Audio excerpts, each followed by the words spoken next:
В сентябре 21 года, у нас как-то обычно 22 вспоминают по понятным причинам, в сентябре 21 года уважаемое Международное энергетическое агентство в лице лучших своих людей, а именно в лице Фатиха Бироли, руководителя этого международного агентства, опубликовало заметку у себя, в котором буквально говорило: да, вот Россия манипулирует европейским рынком. Сентябрь 21 года.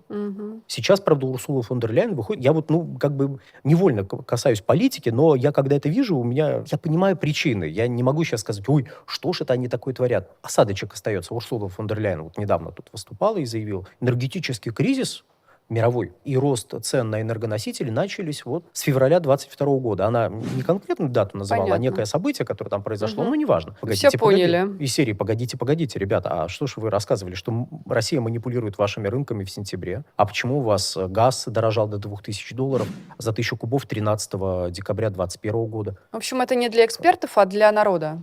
Да, Информация. нет, понимаете, опять же, вот если они выходят и говорят: вот такая ситуация, мировой энергетический кризис, мы к нему оказались не готовы, зададут вопрос: а почему оказались не готовы? Нужно тогда объяснять, что вот эта чудесная реформа, которая запускалась в 2009 году, имела не только положительные стороны. Были ли у нее положительные стороны? Да, были, вот, пожалуйста. Когда некий избыток предложений к вам прибегают, цены падают, да, все хорошо. В 2020 так получается, что что Россия, да, нас... тут в мировом масштабе возникает дефицит.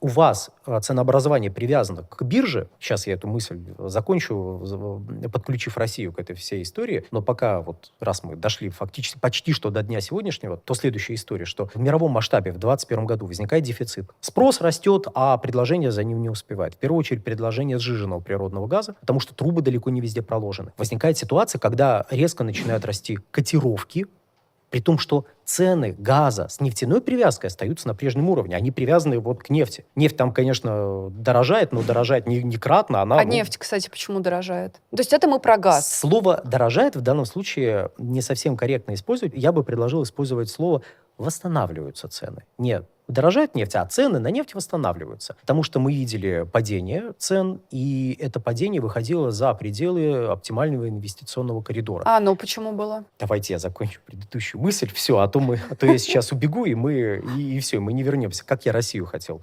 подключить к той истории. Мы перевели свои долгосрочные контракты по требованию Европейского Союза на биржевую основу. То есть в наших контрактах, это можно посмотреть выступление главы «Газпром Экспорта» на Дне инвестора в начале 2021 года, где это просто проговаривалось. То есть мне верить не обязательно, можно просто по запросу посмотреть выступление главы «Газпром Экспорта». Там буквально прописывается, какие биржевые инструменты используются в контрактах, какова доля, в общем, нефтяной привязки на тот момент. Отдельно еще скажу про эту нефтяную привязку, про биржевую привязку. Но пока для нас главное, что при поставках в Евросоюз у нас весь газ привязан к их биржевым котировкам. Поэтому, кстати, у нас... То есть на их биржах формируются все цены? Формируются все цены, да. Не на наших, не на наших, еще нет, каких. ни в коем случае. То есть они, как и объясняли, просто мы меньше поставляем газа, поэтому у них растут котировки, и вот мы таким образом манипулируем их рынком.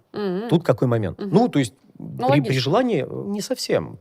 Дело-то в чем? Если бы это было так, то на «Газпром» подавали бы в суд в 2021 году. Почему? У покупателя прописаны определенные объемы, которые... Обязан выбрать. Он обязан выбрать это, да. И если для простоты, он говорит: мне надо столько газа. Да. И планы. «Газпром» поставляет столько газа. То есть у него есть представление на год, сколько ему надо будет, но тут меняется ситуация, он говорит: ребят, поставьте столько, поставляет столько. Так как цены стали расти во втором квартале 2021 года, то у нас произошел пересчет по нашим ценам к третьему кварталу. В третьем квартале рост продолжался, и это стало давить на объемы потребления. Из-за этих самых формул им стало дорого, и они сказали: нам столько не надо. Им стало дорого, у них стали у конечного потребителя. Не надо путать оптовика, который покупает у «Газпрома», и у розничного потребителя, у какой-нибудь компании BASF, условно говоря, или какого-нибудь производителя азотных удобрений даже не в Евросоюзе, а в Европе, у которого стало под давлением высокой цены газа, которая тоже растет. Снизилось производство. Он снижает производство, потому что конкурентоспособность его товара из-за роста себестоимости снижается. Он снижает производство людей на мороз. Вот это интересно, я не так себе представляла. Собственно говоря, наши покупатели стали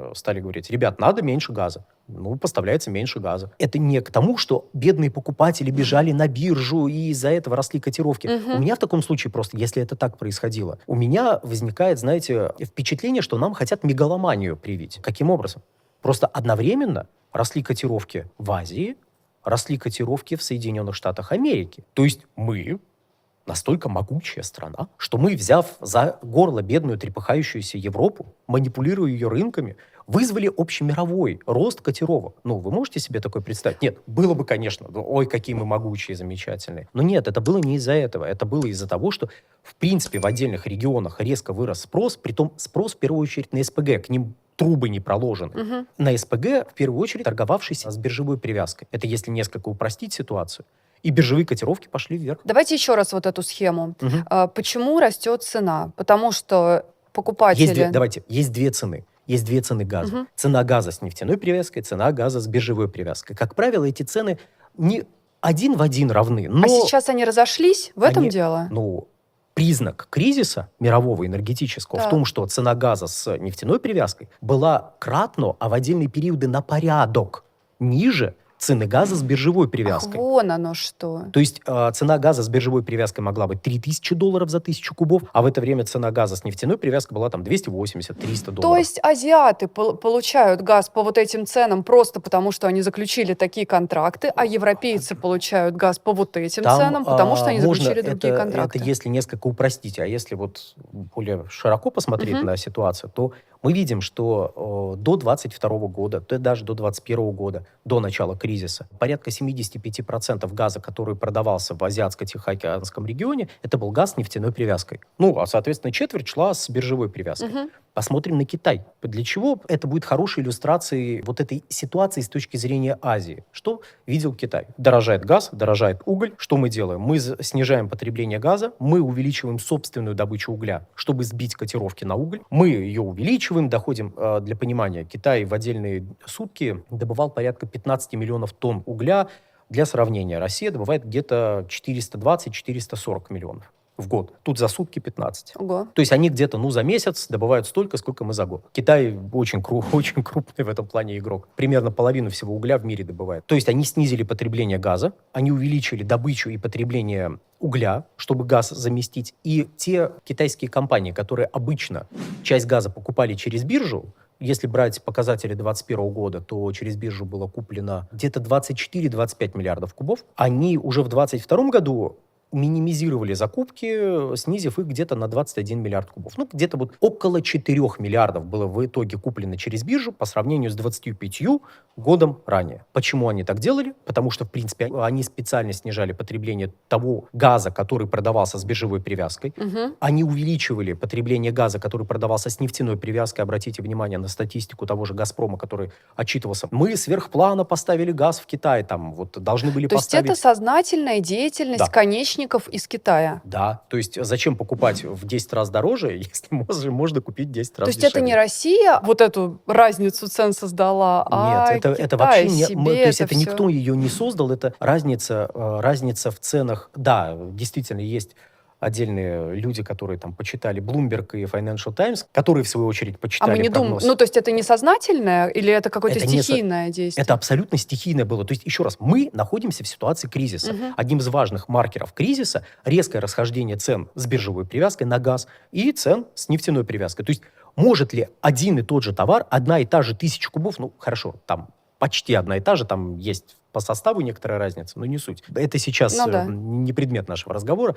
Вот. Может ли один и тот же товар одновременно на одном и том же рынке, ну, если мы берем Китай, стоить там $2000, ну, примерно, и $280. Наверное, это какая-то нездоровая ситуация. Да, это нездоровая ситуация, это мировой энергетический кризис. Более того, я тут замечу еще один момент. Взаимосвязь между европейским и азиатским рынками растет с каждым годом. Прямой эта взаимосвязь стала где-то, вот во второй половине десятых годов. Именно биржа? Рынки как таковые газовые. То есть здесь неважно, биржа, не биржа, в принципе. Ну, в первую очередь мы, конечно, говорим про биржу, потому что в Европе, в принципе, все ценообразование завязано на биржу. Поэтому, для простоты, да, мы говорим про биржу. В каком смысле они в прямой взаимосвязи? В том смысле, что до 13 декабря 2021 года реальным премиальным рынком был Азиатско-Тихоокеанский регион. Премиальный рынок – это растущий рынок, на который выгодно растущий рынок, поставлять. где выгоднее всего продавать газ. Ну, в данном случае газ. То есть премиальный рынок, где вы можете больше заработать. Продать больше и больше заработать. Премиальным рынком был Азиатско-Тихоокеанский регион. Цены там долгое время очень сильно отличались от цен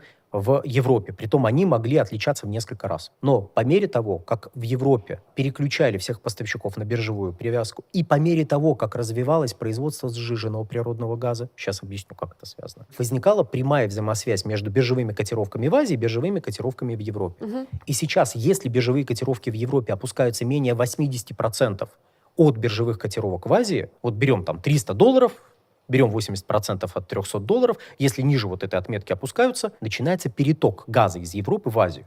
Почему? Потому что далеко не весь газ, который везется в сжиженном виде, продается через биржу. Значительная часть этого газа, опять же, продается по долгосрочным контрактам с нефтяной привязкой. Тот же самый Катар, пожалуйста. Да, я понимаю. То есть, смотрите, погодите.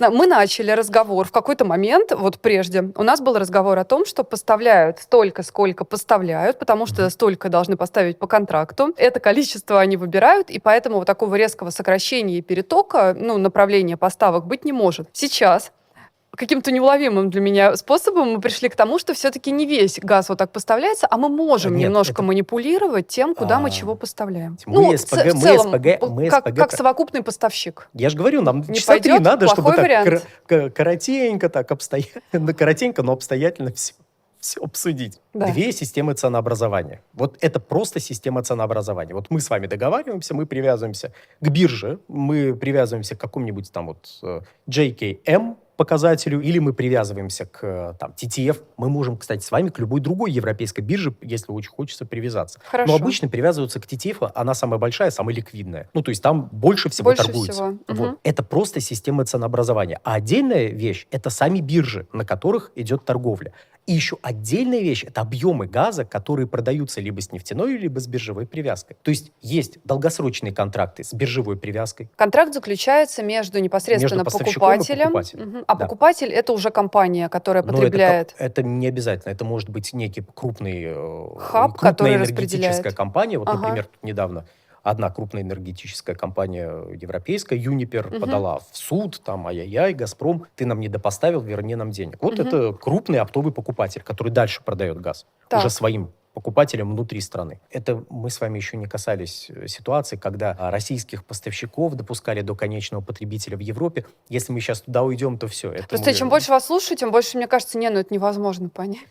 Да ладно, все просто, смотрите. 2 системы ценообразования. Контракты долгосрочные, среднесрочные, краткосрочные. Понятно. Вы можете долгосрочный контракт привязать к нефти, к нефтепродуктам, а можете его привязать к биржевым котировкам. Окей. Вот. Большая часть газа, который идет в Азиатско-Тихоокеанский регион, идет с нефтяной привязкой.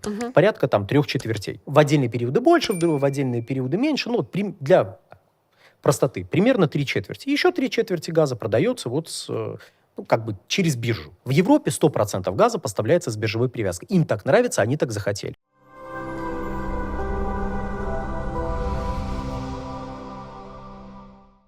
Друзья, в очередной раз напоминаю о том, что полное название нашего канала — независимый аналитический онлайн-журнал «Геоэнергетика Инфо». И слово «независимость» после того, как была отключена монетизация со стороны Ютуба, для нас стало дорогим, ценным, близким. Для того, чтобы сохранять независимость, вы прекрасно понимаете, что в наше тревожное время необходимо прежде всего альтернатива, поиск спонсора, который будет задавать нашу новостную повестку, нашу, так скажем, стратегию и тактику, нам кажется не самым удобным. Поэтому напоминаю о том, что нас можно видеть прежде всего в нашем телеграм-канале, где мы стараемся сообщать все новости, касающиеся нашей работы, наших новых проектов. Вы нас можете видеть на портале ВКонтакте, вы нас можете видеть в Дзене, вы нас можете поддерживать за счет того, что у нас имеется страница на Sponsor.ru. Все это будет в описании под этим моим кратким вступлением с напоминанием о том, что если вы хотите, чтобы проект «Геоэнергетика Инфо» продолжал развиваться, нам необходима ваша помощь и поддержка. Большое спасибо за внимание.